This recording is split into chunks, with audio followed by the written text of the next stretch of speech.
The film begins with a meteor streaking across the night sky, an otherworldly object hurling toward Earth. It crashes deep into the woods outside town, unnoticed by anyone. Whatever lies inside the meteor remains hidden for now, waiting for an unfortunate soul to stumble upon it. The next day, we meet Starla Grant, a local school teacher who is admired and adored by her students. Starla is kind-hearted and professional, but there's something distant about her. After school, she's picked up by her much older husband, Grant, a wealthy and somewhat possessive man. Their marriage, while outwardly stable, seems strained. Grant is affectionate toward her, but his gestures feel overbearing. One evening, after Starla turns down his attempt at intimacy, Grant becomes visibly frustrated. He sulks, feeling emasculated and rejected.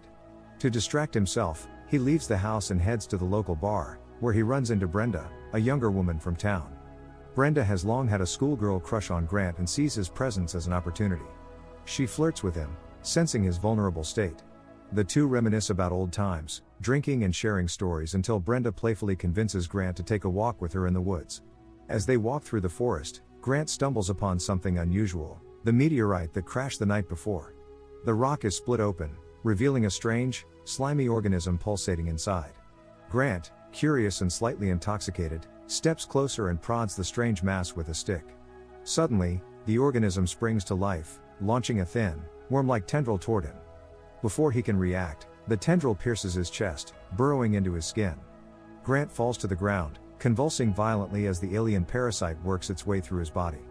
Brenda watches in horror, unsure of what's happening. After a few agonizing moments, Grant stops shaking and slowly stands up.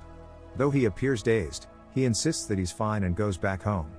The next morning, Starla wakes up and notices that Grant is not in bed. A pang of guilt washes over her as she recalls rejecting his advances the night before. Little does she know, Grant has been in the basement all night, dragging leaves onto the floor as if he's instinctively creating a nest.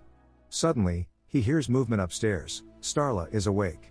As he reaches the living room, he sees Starla waiting for him, a soft smile on her face. She has set the mood, soft lighting, a romantic song playing in the background. Feeling guilty for turning him down last night, she's now trying to make up for it. Grant, despite the horrific changes happening within him, responds to her affection. They begin kissing, deepening their embrace. But as they get closer, she catches a glimpse of his wound, the point of entry where the alien parasite invaded him. Concerned, Starla pulls back and asks what happened. Grant doesn't answer. Instead, he kisses her harder, as if trying to distract her from the truth. The next day at work, Starla is in an unusually good mood.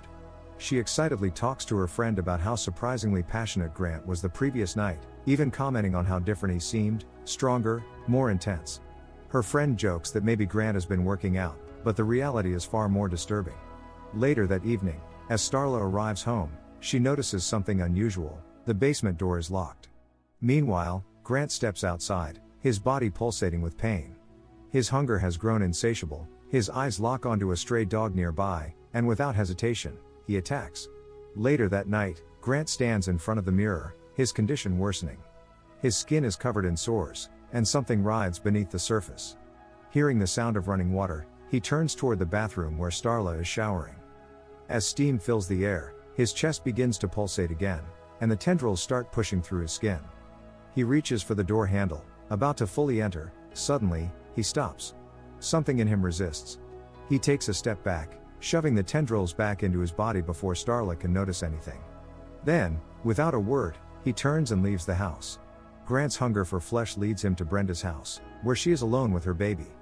He tells her he's not feeling well and needs company. Trusting him, Brenda lets him in. As they remove their clothes, Brenda notices the sores on his chest. Grant holds her down and his tentacles burst from his chest. The appendages whip toward Brenda, piercing into her stomach. She gasps in shock, her body convulsing violently as the alien organism injects something inside her. The veins in her skin turn dark, her pupils dilate, and her breathing becomes shallow. That night, Starla arrives home to find the house eerily dark.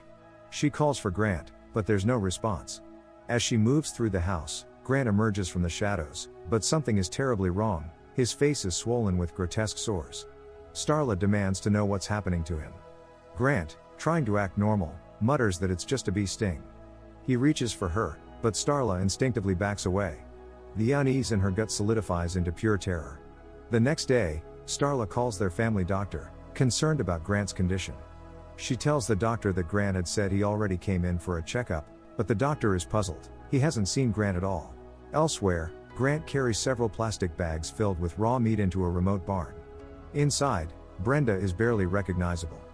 Weakly, she stares at Grant as he approaches with the bags. With no choice, she begins eating, her body twitching involuntarily with every bite. That evening, a police car pulls up, and Sheriff Bill Party and Officer Wally step out.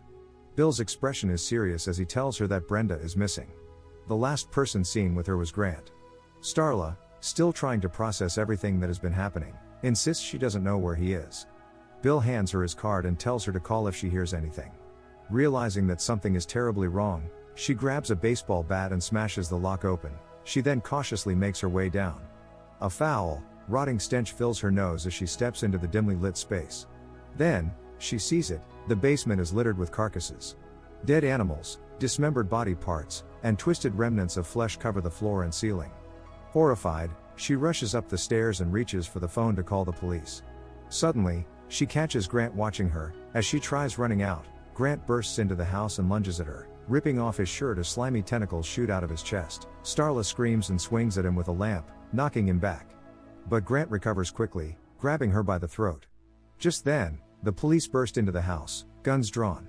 Realizing he's outnumbered, he releases Starla and bolts out the back door, disappearing into the darkness. A few days later, reports of mutilated livestock bring the police to a local farm. Animal corpses are scattered across the fields, their insides hollowed out. The sheriff gathers local hunters, instructing them to prepare for a stakeout that night. Grant is still out there, and they need to find him before it's too late. That evening, Starla, Sheriff Bill Party, and a group of officers and local hunters gather in the darkness near the farmlands. The woods are eerily silent, except for the occasional rustle of leaves. Suddenly, one of the officers spots movement in the bushes. Emerging from the shadows, a grotesque figure slithers toward the livestock. The witnesses are horrified. This is no longer Grant.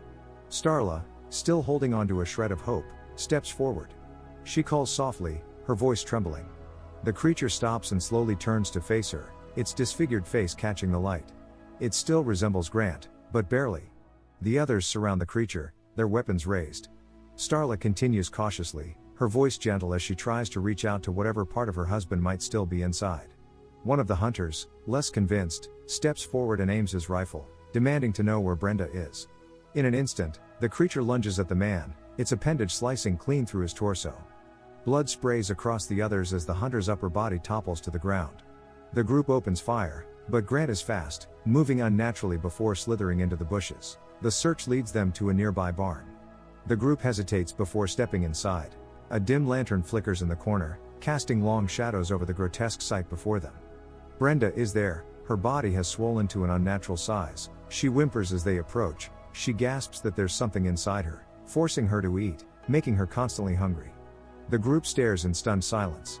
Suddenly, Brenda's body twitches violently.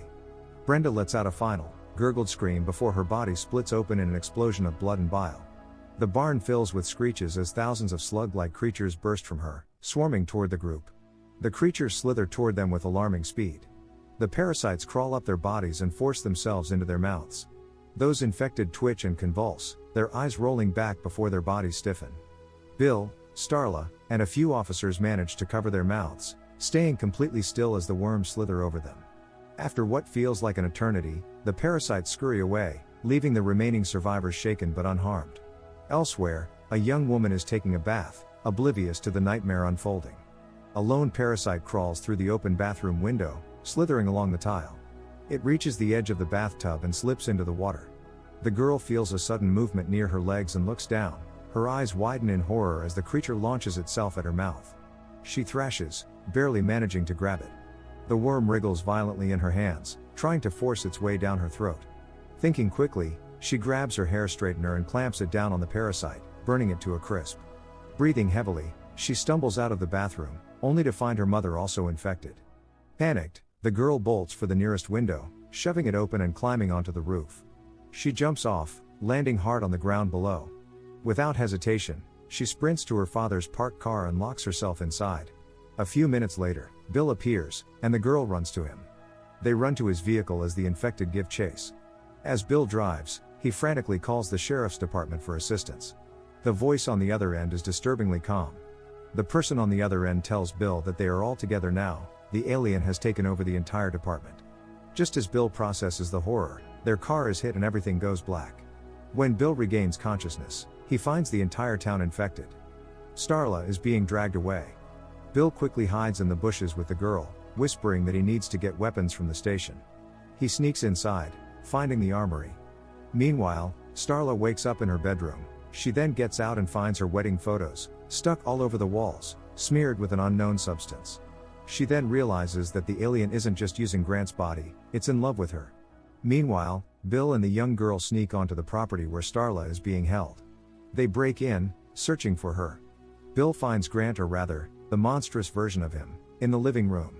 As Bill prepares to throw a grenade, Grant's tentacles lash out, sending him flying through the window. The grenade explodes harmlessly in the pool. As the tentacles try to infect Bill, he grabs one and jams it into a gas cylinder. The gas floods into Grant's body. At that moment, Starla grabs a gun. She hesitates, then pulls the trigger. The alien explodes in a massive fireball. With Grant's death, the hive mind collapses. The infected drop lifelessly to the ground. The next day, Starla, Bill, and the young girl step out of the wreckage. The streets are littered with corpses, the entire town is gone. They walk away, the silence around them heavy, hoping to find help in the next town. Make sure to like and subscribe for more notifications. Until next time. See you soon.